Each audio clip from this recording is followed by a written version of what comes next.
కొసగెను నా జీవితమే మారెను నాయల్లమందు యేసు వచ్చెను నా జీవిత రాజాయను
మన మధ్య తీసుకుని వచ్చినారు.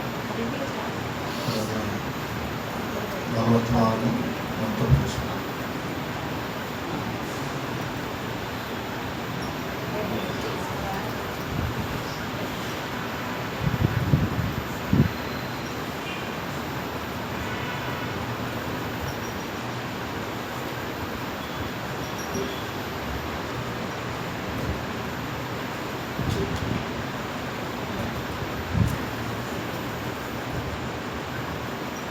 పరలోకమందున్న మా తండ్రి,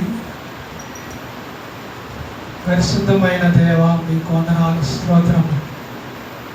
మా తండ్రి, మా ప్రభా, ఈ దినం మీకు ఉదయకాలం వేళ పునరుద్ధాన దినం నాడు మీకు సన్నిధిలో మీ ప్రియ బిడ్డలందరినీ చేర్చుకొని మిమ్మల్ని ఆరాధించడానికి, స్తుతించడానికి, కీర్తించడానికి, మహిమపరచడానికి ఇచ్చిన ఘనతను బట్టి స్తోత్రము.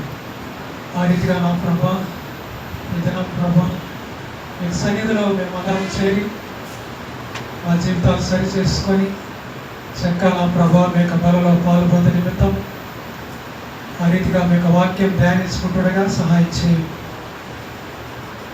మరి వచ్చిన కుటుంబాలన్నీ జ్ఞాపకం చేసుకొని వారి జీవితాలు సరి చేసుకొని మీ సన్నిధిలో బాప్తీసం పొందిన బిడ్డలు ఆయా ప్రభా ఏ విధంగా వారి జీవితాలు మీ అందు నీతిమంతులుగా మరి ఉండటకు ఏ విధంగా మరి ఒప్పుకున్నారు, ఆ ప్రకారం వారు జీవించిన జీవిత విషయంలో అయా ప్రభా ఈ దినం నాయన వారు చర్చ చేసుకొని మీకు బల్ల పాల్పొందే కృప దయచేయండి. వచ్చిన కుటుంబాలందరినీ నాయన జ్ఞాపకం చేసుకోండి.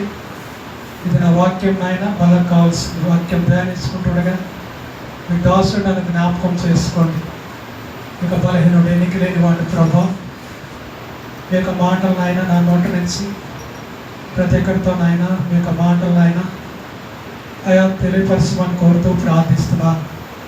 ఆ రీతిగా మీరే తోడేంటి సహాయం చేయమని కోరుతున్నాను. యేసు నామం అడిగి వేడుకుంటున్నాను పరమ తండ్రి, ఆమేన్.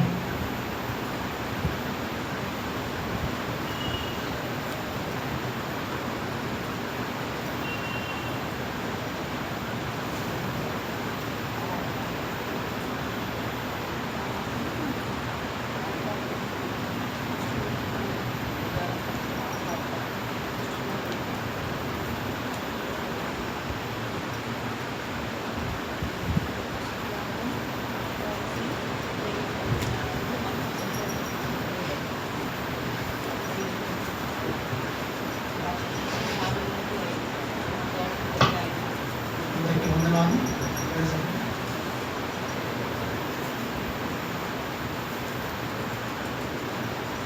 దేవుడు లోకమును ఎంతో ప్రేమించాడు. వాక్యం ఆయన లోకాన్ని ప్రేమించాడు. ఆయన యొక్క ఉద్దేశం ఎవరి పట్ల ఉందో వారిని ఏర్పరచుకుంటూ వచ్చాడు. ఆయన సన్నిధిలో నిలుపుకున్నాడు కదా. అయితే ఆయన సన్నిధిలో మనం ఎలా ఉండాలని కోరుతున్నాడంటే నిందారహితులుగా, ఎలాగండి నిందారహితులుగా ఉండాలని కోరుతున్నాడు. మరి ఆ విధంగా మనం ఉండాలంటే మనం ఏ విధంగా ఉండాలి? అపవాదికి చోటు ఇవ్వకూడదు ఉంది కదా బైబిల్ వాక్యంలో. ఆ రీతిగా అపవాదికి చోటు ఇవ్వకూడదు. మనం అపవాది ఏ విధంగా ప్రభు బిడ్డల్ని ఏ విధంగా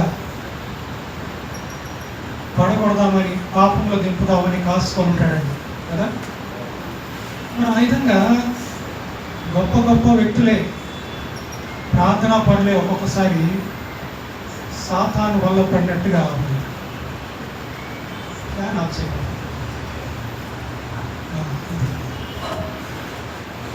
ఎందుకంటే చెప్తున్నానంటే బైబిల్ గ్రంథంలో ఎంతోమంది కూడా మరి ఎంతోమందిని అపవాది పడేసినట్టు మనం చూస్తున్నాం. ఆ యొక్క విషయంలో మనం చూసినట్లయితే దావీదు జీవితంలో కూడా మరి సాతాను తన పని జరిగించడానికి ఇశ్రాయేలు ప్రజలు నశించిపోవాలనే ఉద్దేశంతో ఆ యొక్క ఇశ్రాయేలు ప్రజల పట్ల ఎవరిని ఉపయోగించుకున్నాడంటే దావీదుని ఉపయోగించుకున్నాడండి. ఎవరినంట? దావీదుని ఉపయోగించుకున్నాడు. మరి దావీదుని ప్రేరేపించాడు. దావీదు మనస్సు ఎలా ఉందంటే సాతాను చేతిలో పడినట్టుగా మనం చూస్తాం. అధ్యాయంలోకి మనం వెళ్ళినట్టయితే చూద్దాం, చూడండి.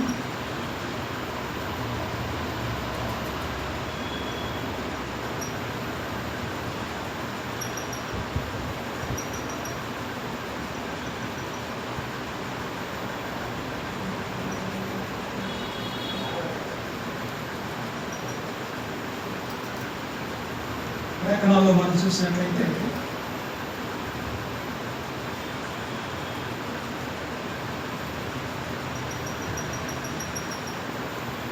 మొదటి దినవృత్తాంతాల గ్రంథము 21వ అధ్యాయం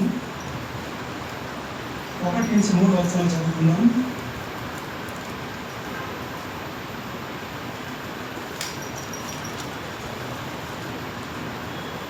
మొదటి దినవృత్తాంతాల గ్రంథం 21వ అధ్యాయం 1-3.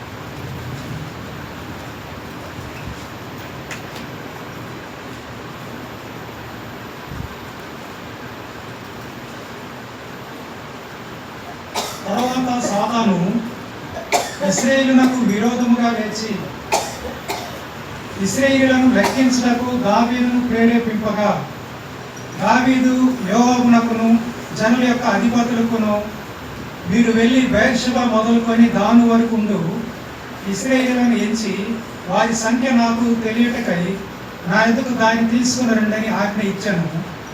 అందుకు యోవాబు, రాజా నా ఏలినవాడా, యెహోవా తన జనులను ఇప్పుడున్న వారి కంటే 100 ఎక్కువ మందిని చేయునుగాక.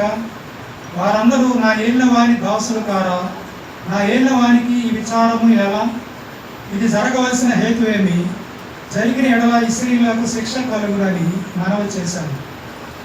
ఇక్కడ మనకి తెలిసిన విషయాలే. మరి సాతాను ఎవరిని ప్రేరేపించాలనుకున్నాము? దావీదును ప్రేరేపించాడు.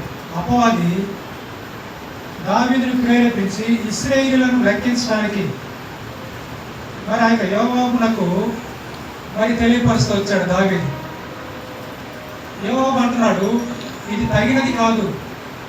ఈ యొక్క ఇశ్రాయేలు ప్రజల్ని లెక్కించడం అనేది దేవునికి వ్యతిరేకమని మరి గుర్తు చేసినా కూడా అక్కడ ఎవరి పని జరిగిందంట? రాజు పనే జరిగింది. అందుకే ఇక్కడ 4వ వచనంలో కూడా మనం చూద్దాం. అయినను యోవాబు మాట చెల్లక రాజు మాటే చెల్లెను గనక యోవాబు ఇశ్రాయేలు దేశమంతటా సంచరించి తిరిగి యెరూషలేమునకు వచ్చి జనుల సంఖ్య వెరసి దావీదునకు అప్పగించను. చూసారా? ఇప్పుడు ఆ విధంగా అపవాది మరి దావీదు ఎంతటి ప్రార్థన పరుడండి. దేవుని నిత్యం స్తుతించే మరి వ్యక్తిగా ఉన్నాడు, ప్రార్థించే వ్యక్తిగా ఉన్నాడు. అటువంటి వ్యక్తినే మరి ప్రేరేపిస్తూ వచ్చాడు సాతాను. ఆ యొక్క ఇశ్రాయేలు ప్రజల్ని మరి వాళ్ళ లెక్క చూడాలంటే, వాళ్ళని లెక్కించాలంటే దేవుడు ఒక ఆజ్ఞ చెప్పాడండి. అదేంటంటే మనం చూద్దాం. చూడండి, నిర్గమకాండము 30వ అధ్యాయం 11-16.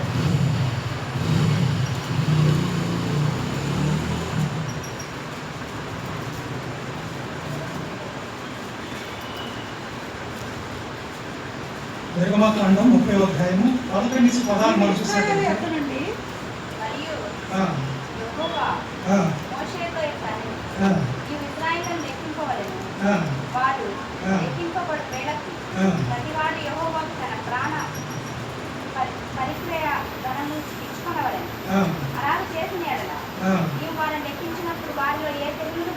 చాలండి. చూసారా? ఆ యొక్క ఇశ్రాయేలు ప్రజలను లెక్కించినప్పుడు ఆ యొక్క ప్రతివాడు ఆ సమయంలో అంట వారి క్రయం చెల్లించుకోవాలా. మరి దేవుడు ఏదైతే చెల్లించుకున్నాడో ప్రతి ఒక్కరు కూడా ఆ యొక్క క్రయం చెల్లించాలని ఉంది. ఏంటంటే ఇక్కడ మనం చూస్తూ వచ్చాము, ప్రాణ పరిక్రయ ధనము ఇచ్చుకొనవలెను. అలాగ చేసిన యెడల నీవు వారిని లెక్కించినప్పుడు వారిలో ఏ తెగులును ఉంటారు. చూసారా? ఇది దేవుని యొక్క ఆజ్ఞ ఉంది పాత నిబంధన కాలంలో. అయితే దావీదు అది గుర్తు చేసుకోలేదు. మరి ఎందుకు గుర్తు చేసుకోలేదంటే దావీదుని ఎవరు ప్రేరేపించారంటే సాతాను ప్రేరేపించాడు. అందుకే అపవాది సాతాను కుయుక్తిగా ప్రవర్తిస్తాడండి. తెలివిగా ప్రవర్తించి ఎంతో దేవుని చేత జ్ఞానం చేత నింపబడిన మన జీవితాలు కూడా వాడి యొక్క ఉద్దేశం నెరవేర్చుకుంటాడు.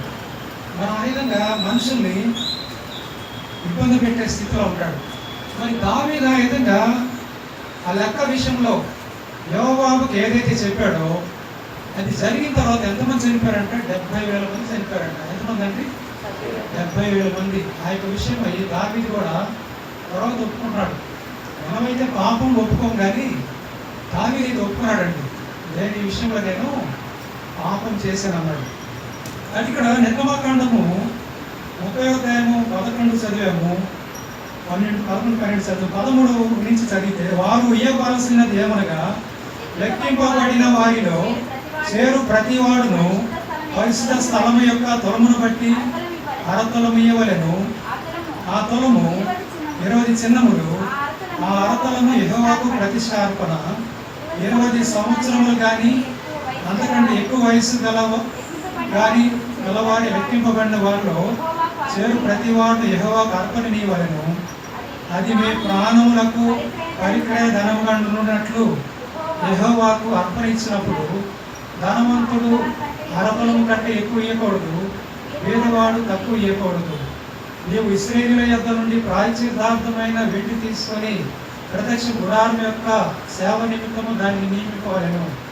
నీకు ప్రాయశ్చిత్తము కలుగునట్లు అది యెహోవా సన్నిధిని ఇశ్రాయేలీయులకు జ్ఞాపకార్థంగా ఉండదు. ఇన్ని కూడా దేవుడు మోషేకి ఆ దినము తెలియపరుస్తూ వచ్చాడు. ఆ యొక్క ఇశ్రాయేలు ప్రజలను లెక్కించేటప్పుడు ఆ సమయంలోనే ఒక్కొక్కరి దగ్గర ఆ యొక్క క్రయము తీసుకోమన్నాడు.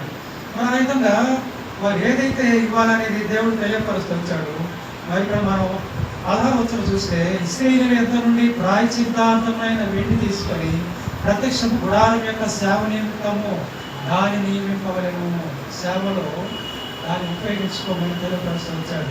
మీకు ప్రాయశ్చిత్తం కలుగునట్లు అది యెహోవా సన్నిధిని ఇశ్రాయేలీయులకు జ్ఞాపకార్థముగా ఉండును.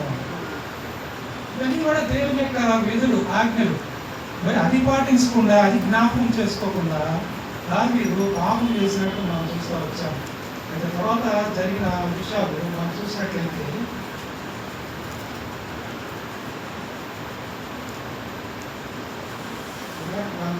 కీర్తన గ్రంథము 50 అధ్యాయం 17 వచనం.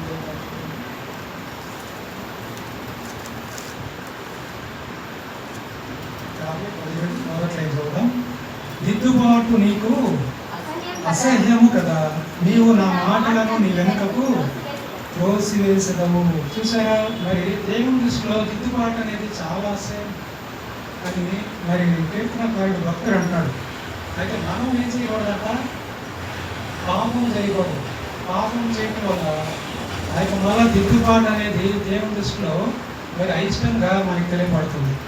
అయితే తర్వాత మనం చూసినట్లయితే దేవుని యొక్క వాక్యంలో మరి మొదటి దినాల కాలంలో 24లో తెలియబడుతుంది. 24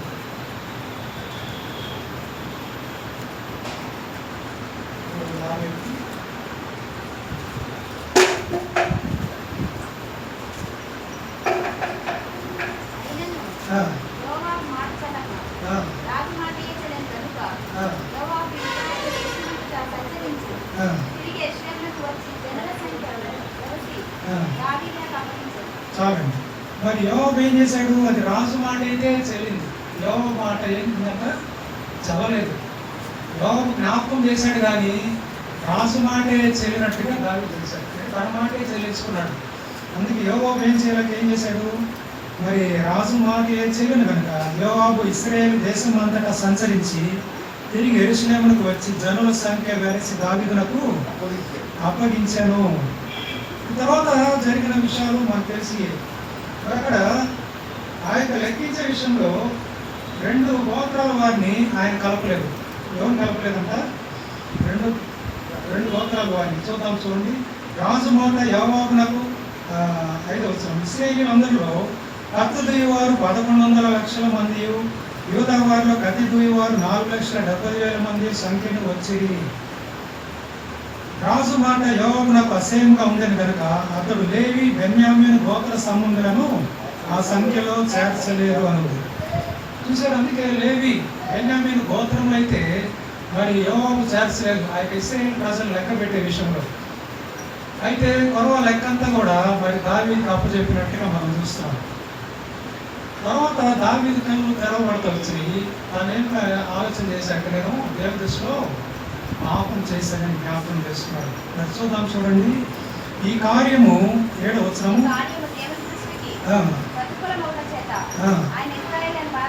చాలండి. మరి ఈ యొక్క కార్యం దేవునికి అనుకూలంగా ఉందంటారా? లేదు. ప్రతికూలంగా ఉంది కనుక దేవుని యొక్క కోపం రావటం వల్ల ఇశ్రాయేలుకు బాధ మరి వచ్చినట్టుగా మనం చూస్తాం. మరి ఇశ్రాయేలును బాధ పెట్టినట్టు మనం చూసాం. ఆ తర్వాత దావీదు అంటున్నాడు, ఈ కార్యము చేసి అధిక పాపం తెచ్చుకొంటిని. నేను మిక్కిలి అవివేకంగా ప్రవర్తించితిని. ఇప్పుడు ఈ దాసుని దోషం పరిహరించమని దేవునితో మొరపెట్టగా. ఎవరికి మొరపెట్టాడంట? దేవునికి మొరపెట్టాడు. ఏమంటాడంటే, నేను ఈ కార్యం చేసి అధిక పాపము తెచ్చుకుంటుని, నేను మిక్కిలి అవివేకముగా ప్రవర్తించింది. ఇప్పుడు నీకు కావాల్సిన దోషము పరిహరించమని దేవునితో మొరపెట్టగా. చూసారా, అతను చేసిన పాపాన్ని బట్టి అంట. మరి ఇక్కడ చూడండి, 70,000 మంది చనిపోయినట్టుగా మరి రాయబడికి వచ్చింది.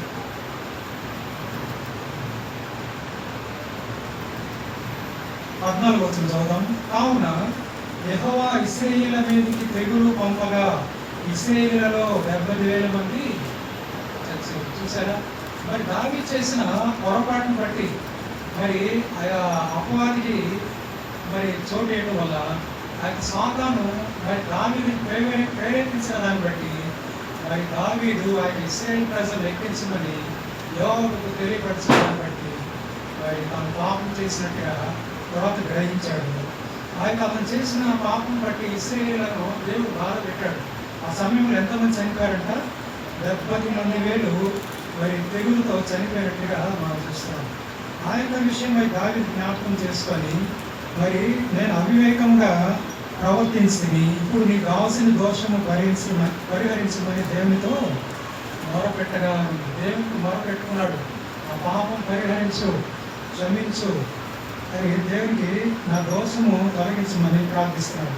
9వ వచనం మనం చూసేసరికి, యెహోవా దావీదునకు దర్శకుడకు గాదుతో ఇలా సెలవిచ్చాను, నీవు వెళ్ళి దావీదుతో ఇట్లనము, యెహోవా సెలవిచ్చినదేమనగా, 3 విషయములు నేను నీ ఎదుట ఉంచుతున్నాను, వాటిలో ఒకదాన్ని నీవు కోరుకుని నెడలా దాన్ని నీకు చేయదును.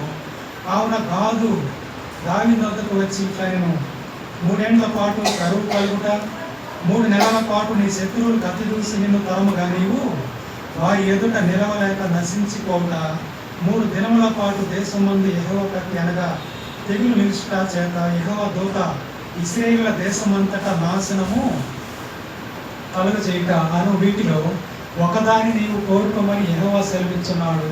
చూసారా, ఆ విధంగా దేవుని వేడుకున్నప్పుడు నా పాపము క్షమించు, మరి ఆ దోషముల విషయమై పరిహరించు, ఆ దోషం పరిహరించినప్పుడు మరి నీవు గాదు దగ్గరికి వెళ్ళంటాడు.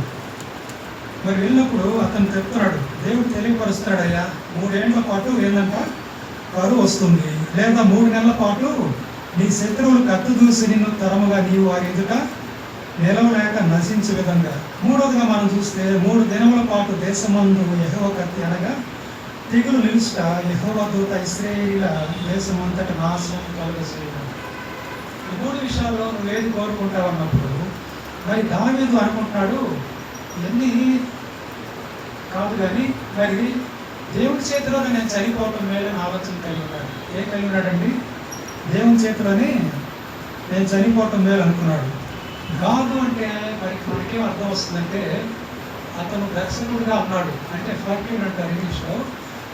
అదృష్టవంతుడు అనవచ్చు, భాగ్యవంతుడు అని అనుకోవచ్చు. కాదు, అయితే ఇక్కడ 21వ అధ్యాయము మరి 18వ వచనం మనం చూసినట్లయితే, 18 కాదండి 21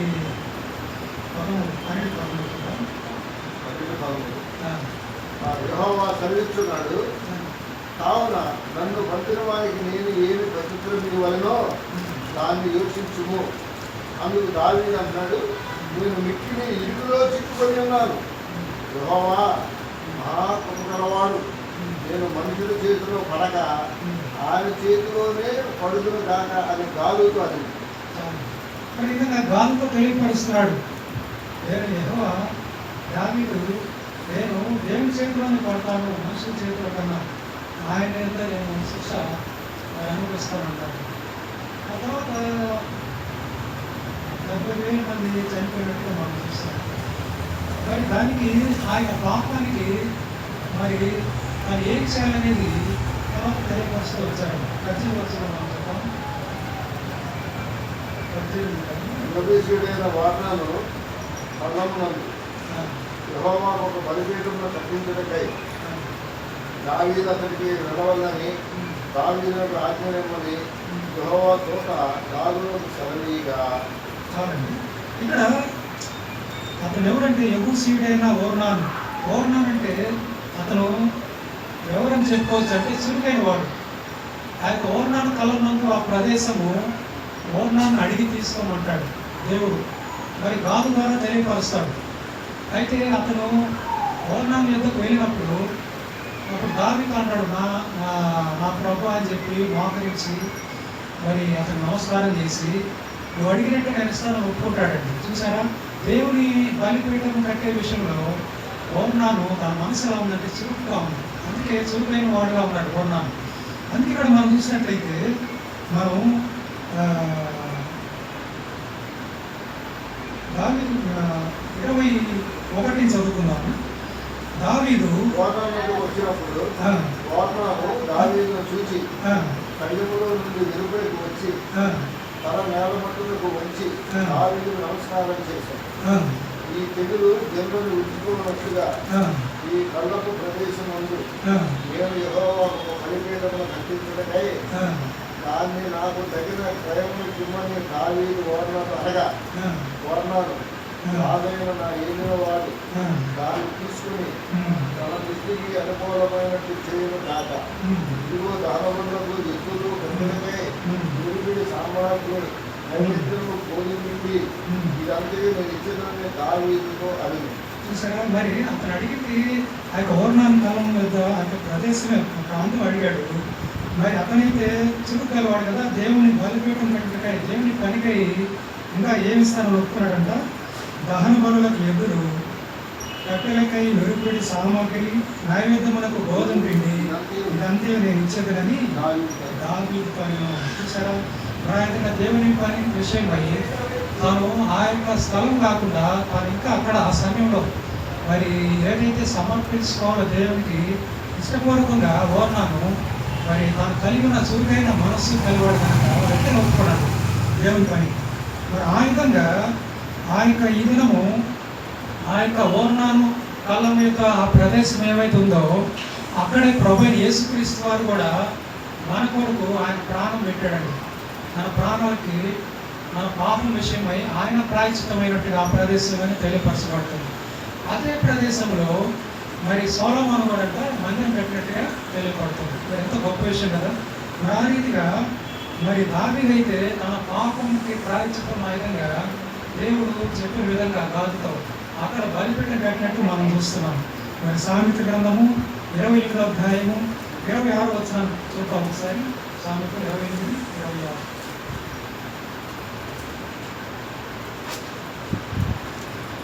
తన మనసును నమ్ముకుని వాడు బుద్ధిహీనుడు, జ్ఞానముగా ప్రవర్తించేవాడు తప్పించుకొని.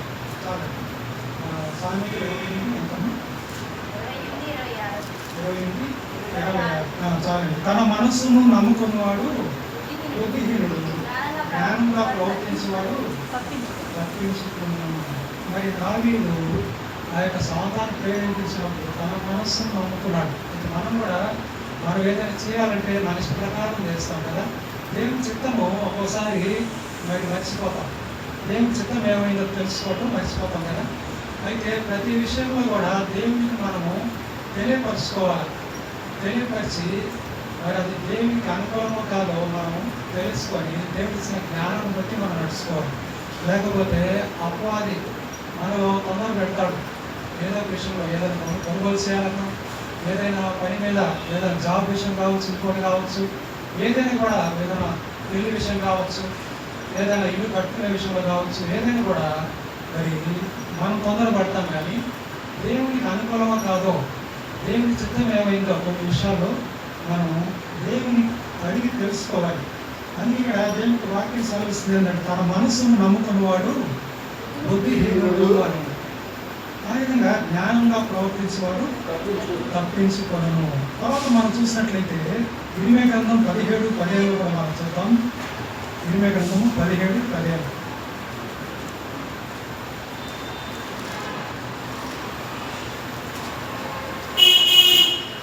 పదిహేడు 15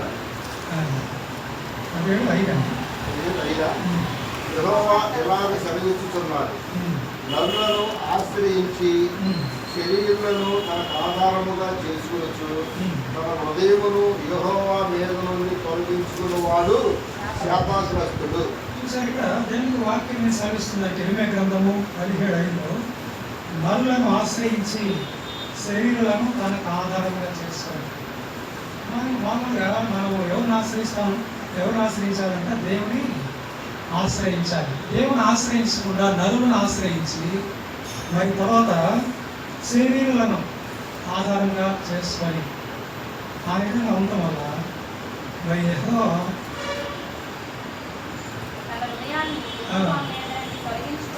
తనకు ఆధారంగా చేసుకొని తన హృదయం యెహోవా మీద నుండి తొలగించుకున్నవాడు శాపగ్రస్తుడు అన్నాడు. అంటే దేవుని మనస్సు, దేవుని ఆలోచన, మరి దేవుని చిత్తము మరి తెలుసుకోకుండా మనం ప్రవర్తించిన దాన్ని బట్టి లోకంలో అన్ని జనాంగం ఉన్నారు. వారితో మనం ఏం చేయకూడదంట? సహవాసము చేయకూడదు. వారు చేస్తున్న పనులు మనం చేయకూడదు. వారితో మనం నడుచుకోకూడదు. ఎందుకంటే దేవుడు మనల్ని ఏర్పరుచుకున్నాడు. మరి ఆ యొక్క జ్ఞానం చేత మనల్ని నింపాడు కదా. మరి ఆ యొక్క మాటల ద్వారా మనం మన జీవితాలు సరి చేసుకున్నాము. మనం ఆయన ఎందున్నాము. మనం అయితే ఆయనతో నడవాలి. ఆయన మాట ప్రకారం నడుచుకోవాలి. అది దేవుడు కోరుకునేది. ఆ యొక్క విషయమే మనము ఆ విధంగా నడుచుకున్నాము లేదా మరి జ్ఞాపకం చేసుకోవాలి. మరి అపవాదికి చోటు వేయకూడదు. మరి దేవుని మనస్సు, మరి దేవుని యొక్క ఆలోచనలు, ఆ యొక్క విధులు ఏదైతే ఉన్నాయో మనం ప్రతి విషయంలో కూడా జ్ఞాపకం చేసుకోవాలి. ఇది దేవునికి అనుకూలమా మనం చేస్తున్న పని, ప్రతికూలమని తెలుసుకోవాలి. ఆ దేవుడు ఇచ్చిన జ్ఞానం కొలిగి మనం నడుచుకోవాలి. అందుకే ఇక్కడ నరులను ఆశ్రయించి శరీరమును తనకు ఆధారంగా చేసుకొనొచ్చు తన హృదయమును యెహోవా మీద నుండి తొలగించుకున్నవాడు శాపగ్రస్తుడు అగును. కీర్తన గ్రంథము 24 భూమియు దాని సంపూర్ణతయు లోకమును దాని నివాసమును యెహోవాయే. ఇక్కడ మనకు తెలిసిన విషయాలే.